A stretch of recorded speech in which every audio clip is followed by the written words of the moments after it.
और अभी हम लॉज जा रहे हैं, एक छोटा सा ब्लॉग बना रहे हैं। और ये हमारी कार है और हम भी हैं, लेकिन हम पार्टी नहीं कर रहे हैं। ओके, आपको अब नेक्स्ट जो है हम व्यू दिखाएंगे। बाय। हेलो दोस्तों, मैं राहुल कश्यप, आपका दोस्त। आज मैं जो हूँ लाहौल स्पीति, अभी मैं सुमनम गांव में हूँ और उस गांव का नज़ारा मैं आपको दिखा रहा हूँ।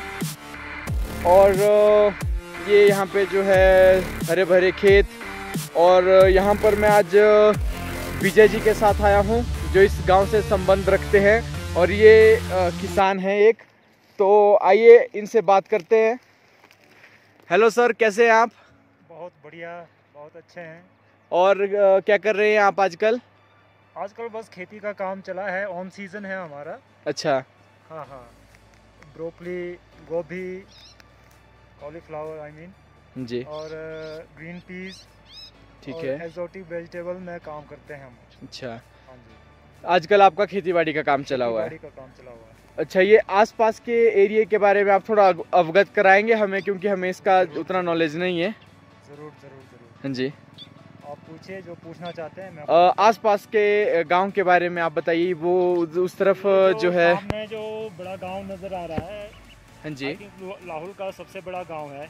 अच्छा, इस गांव का नाम गुशाल है। ठीक है। हाँ जी। और सामने जो नदी आ रही है फ्रंट से, वो चंद्रा नदी है जी। वो विशाल ब्रिज है, नीचे संगम है, और लेफ्ट साइड से जो नदी आ रही है, दोनों तरफ से जो नदी आ रही है उसका नाम बहरा है। ये दोनों नदियों का कन्फ्लुएंस है, ये संगम है, बहुत बड़ा तीर्थ स्थान है। हमारे बुजुर्ग लोग कहते हैं कि ये इस नदी का महत्व जो है गंगा नदी से भी ज़्यादा है, कहीं बढ़ के है। तो यहाँ से ये जो जहाँ से कन्फ्लुएंस है, वहाँ से आगे ये चिनाब बन के बहती है। हाँ जी, ये चिनाब वैली है इधर को। अच्छा, उस तरफ ये जो है चिनाब वैली है।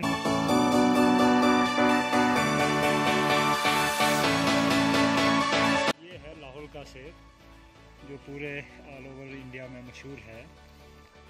ये ऑफ सीज़न में तैयार होता है। जैसे ही कुल्लू का सीज़न ख़त्म हो जाता है, उसके 1 या 2 महीने के बाद यहाँ पे हार्वेस्टिंग का टाइम आता है। अभी तो देखें आप, बिल्कुल छोटे सेटिंग है, बहुत बारीक दाने हैं अभी। तो ये मेरा अपना बगीचा है, यहाँ पे 3-4 किस्मों के सेब लगे हैं, सेब के पेड़ लगे हैं।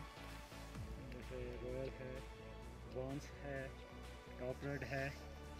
कुछ 30-35 पेड़ जो है नीचे खेत में है, वो स्पर वेराइटीज़ में हैं। यहाँ लाहौल का सेब बहुत ही अच्छे रेट पे बाज़ारों में बिकता है, क्योंकि उस टाइम पूरे ऑल ओवर इंडिया में बहुत ही कम मात्रा में सेब की हार्वेस्टिंग होती है।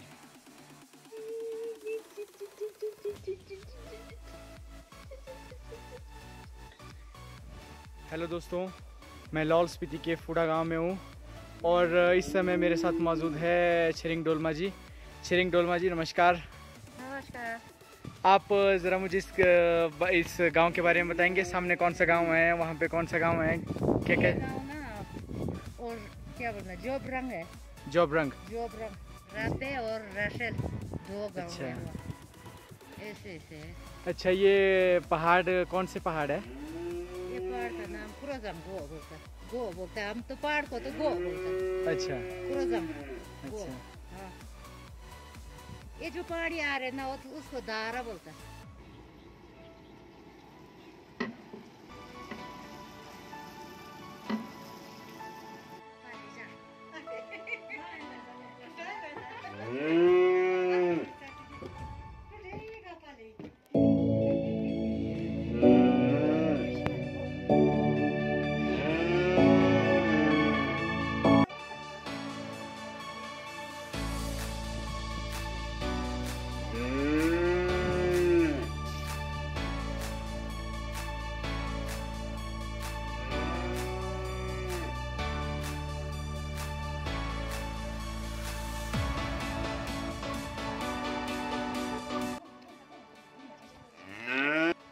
हमारा सर्दियों के गाय के लिए घास जमा रखते। अच्छा। जो 12 महीना हमारा गाय ना अंदर है, घास अच्छा। लेके रखते। ये घास पिछले साल का जमा, अब फिर नया आएगा, फिर इसके ऊपर डालेंगे। ये तो पुराना घास है, ये भी खिलाना है, जमा रखते हैं हमारा। अच्छा, आपके पास गाय भी है? गाय भी है। कितनी गाय है आपके पास? 2 है। 2 आदमी नहीं है ना काम करने वाला, नहीं तो 4-5 गाय के लिए घास है, इतना बच जाते। फिर सर्दियों का बचा वाला रख देते, फिर गर्मियों को खिलाना, फिर नया आएगा, फिर वो जमा करके रखना अगले साल के लिए। हमारा ऐसे है, सर्दियों को कहाँ से लाना, बाकी चीज तो खरीद के लाएगा, घास मिलता ही नहीं है। गाय के लिए जमा रखना। सब्जी का नाम ना रोबिन लिप्पी बोलता है। रोबिन लिपि। हाँ, बेचता भी है, हमने तो खाने के लिए थोड़ा जैसा डाला। अच्छा, यहाँ पे और क्या क्या है? ये चेरी का भुट्टा है। चेरी। चेरी, हाँ, अब पकने वाला है चेरी।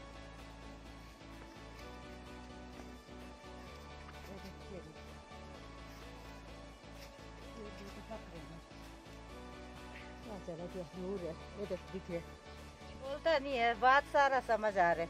क्या नाम रखा आपने? शारू। शारू है इसका नाम?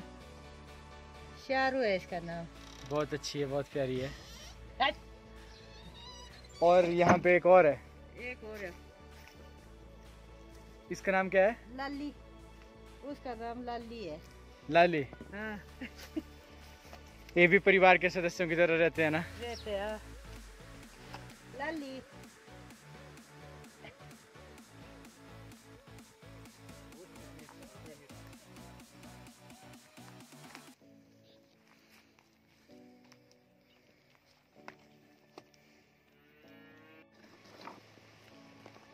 मैं दूंगा इसको, कुछ करेगी तो नहीं?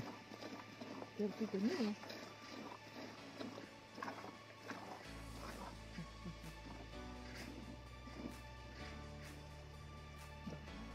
बहुत टाइम हो गया, बहुत टाइम हो गया मेरे को। दूसरा गाय है? तो अच्छा, देखो मंडी में। तो हम आ चुके हैं विजय कुमार जी के खेत में। ये पेशे से एक किसान है और आज हमें बताएंगे कि यहाँ पर जो है क्या क्या पैदावार होती है, और साथ में हमें बताएंगे कि खेती करते समय इन्हें किस किस मुश्किलों का जो है सामना करना पड़ता है और ये कैसे उस मुश्किल से निपटते हैं। तो सर, हमें बताइए कि यहाँ पे आपने क्या क्या लगाया है? यहाँ पे ये आलू लगा है, इस खेत में आलू की बिजाई हुई है। हाँ। तो आप हमें अपने और भी बताएंगे कि आपने और क्या क्या लगाया है? साथ में हम चलते जाएंगे आगे, तो आपको दूसरे खेत भी दिखाता हूँ जहाँ पे अलग अलग किस्म के फसल लगे हैं। जी। हाँ जी, चलिए। ये फ्रंट तक जहाँ तक पत्थरों का ढेर नज़र आ रहा है आपको, वहाँ तक आलू लगे हैं। जी। ये स्प्रिंकलर लगे हैं सिंचाई के लिए। जी। इससे हमें थोड़ी सी राहत महसूस होती है, अदरवाइज फ्लड इरिगेशन होता था पहले जी। पुराने टाइम में। स्प्रिंकलर का आगमन हुए यहाँ पे कुछ ही अरसे हुए हैं। तो आगे देखिए, वो कॉलीफ्लावर फूल गोभी का खेत है, वहाँ पे फूल गोभी की खेती है। जी। तो आप यहाँ पे जो है जो सिंचाई का जो भी पानी है वो इस पाइप के थ्रू आता है सारा? हाँ जी, हाँ जी, हाँ जी। ये सिंचाई का सारा साधन है, पाइप और स्प्रिंकलर के माध्यम से हो रहा है आजकल। जी। तो पुराने ज़माने में तो फ्लड इरिगेशन होता था, बहुत मुश्किल काम होता था, और सारा काम जो है इरिगेशन का घर की औरतें लेडीज़ संभालती थीं। मर्दों का काम खेतों में हल जोतना, बिजाई करना होता था। बाकी हार्वेस्टिंग के टाइम में दोनों मर्द और महिलाएं और मर्द दोनों मिल के काम करते थे। और सिंचाई का काम जो था पहले महिलाओं के जिम्मे था। जी। अब जब से स्प्रिंकलर और पाइप आ गए हैं, तब से उन्हें इस काम से निजात मिल गया है। अब ये सारा काम सिंचाई का मर्द ही संभालते हैं। जैसे आप कोई भी सब्जी लगा रहे हैं तो उसमें कई प्रकार की समस्या आती है या बीमारी होती है, किसी में कीड़ा लग जाता है, कोई अलग अलग तरीके की बीमारी होती है, तो आप उसका भी सामना करते हैं। हाँ जी, हाँ जी, हाँ जी। सबसे पहले तो सिंचाई के बारे में थोड़ा बता दूं जी। ये जो हमारा गांव है सुमनम गांव, ये पूरे लाहौर में सबसे ड्राइएस्ट गांवों में गिना जाता है। चंद गिने चुने गांव हैं लाहौर में जी। जैसे क्वारिंग हुआ, सुमनम हुआ, यांगरंग हुआ, हाँ ऐसे कुछ और भी गांव हैं 2-4 जिनका नाम मैं बाद में लूँगा, आपको बताऊँगा जी। तो सुमनम गांव इनमें सबसे ज़्यादा ड्रॉट हिट एरिया है।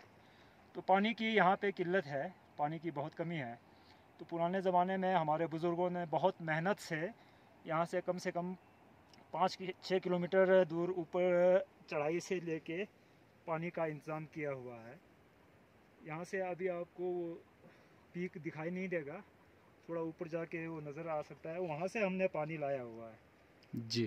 तो हाँ, जैसे विंटर में पानी जैसे विंटर में बर्फ़ कम पड़ती है तो उस साल ये गांव सबसे ज़्यादा इफ़ेक्ट होता है। तो सीज़न में पानी की कमी हो जाती है। जिस साल विंटर में बर्फ़ ज़्यादा पड़ती है तो उस सीज़न में उन्हें दिक्कतों का सामना करना नहीं पड़ता है। जी। तो ये लगभग हमने 4 या 5 किलोमीटर का पाइप का इंतज़ाम करके रखा है जहाँ से हमारा सोर्स है पानी का, तो वहाँ से पानी लाया जाता है। तो जब से पाइपें आई है तब से दिक्कतें तो बहुत कम हो गई हैं, फिर भी दिक्कतें रहती हैं। तो सिंचाई के बारे में ये है। बाकी फसलों में जो प्रॉब्लम आती है वो तो कई किस्म की आती है। किसानों के साथ किसानों को रूबरू होना पड़ता है, कभी उनको व्यापारियों के साथ लड़ाई करना पड़ता है, झगड़े करने पड़ते हैं, कभी कीट पतंगों के साथ झगड़ा करना पड़ता है ना। जी बिल्कुल तो बिल्कुल। कभी कोई बीमारी, फंगल डिजीज़, आजकल के डेट में इतने फंगल डिजीज़ आ गए हैं जिसको कंट्रोल करना किसान के लिए बहुत मुश्किल हो जाता है। जैसे अभी मैं आपको यहाँ पे बता दूँ तो ये जो बीच बीच में खाली जगह नज़र आ रहे हैं वहाँ पे फंगल डिजीज़ की वजह से पौधे मुरझा गए हैं, तो वहाँ से रीप्लांटेशन किया हुआ है। ये देखिए ये बड़े हो गए हैं और ये छोटा जो है इसको रीप्लांट किया गया है, पर इनमें भी सही से ग्रोथ नहीं पकड़ रहा है। ये सूख रहे हैं। हाँ हाँ हाँ, ये भी सही से ग्रोथ नहीं आ रहा है इनमें। तो जी। इस तरह की बीमारियों से निजात पाना जो है किसान के लिए बहुत ही सिरदर्दी वाला काम होता है। जी। हाँ जी। तो ऐसे ही बहुत सारे और बीमारियां हैं। अभी थोड़ा मौसम गर्म हो जाएगा, टेम्परेचर हाई हो जाएगा तो इसमें कीट पतंगों का अटैक हो जाता है, तो इसमें कीड़े लग जाते हैं। तो उनको कंट्रोल करना पड़ता है किसानों को। ज़्यादा स्प्रे करे तो वो भी दिक्कत है जी। है ना। फाइनेंशियली भी थोड़ा दिक्कत होता है और काम का बोझ भी बढ़ जाता है किसान के ऊपर। तो इस तरह की बहुत सारी दिक्कतें हैं। और जब सारा कुछ हर तरफ से किसान निपट जाता है, उसका फसल तैयार हो जाता है, जब हार्वेस्टिंग का टाइम आता है फिर सबसे बड़ा प्रॉब्लम होता है उसको कोई अच्छा सा कोई व्यापारी ढूंढे जी। जो उसके फसल का वाजिब दाम दे, जी। जो उसके फसल को ठीक से हार्वेस्ट करके ले जाए और वापस में उसको रिटर्न भी, पैसे भी सही ढंग से दे दे। जी। तो ये सबसे बड़ा दिक्कत का काम है।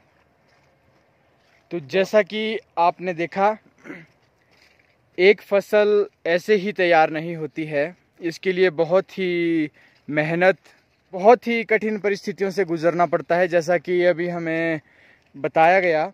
बहुत बहुत धन्यवाद आपका, आपने हमें इतनी महत्वपूर्ण जानकारी दी। आपका बहुत बहुत धन्यवाद। धन्यवाद जी, धन्यवाद। आपका भी बहुत धन्यवाद। हमारे गांव को भी आपने हाईलाइट किया है। आपका बहुत बहुत धन्यवाद।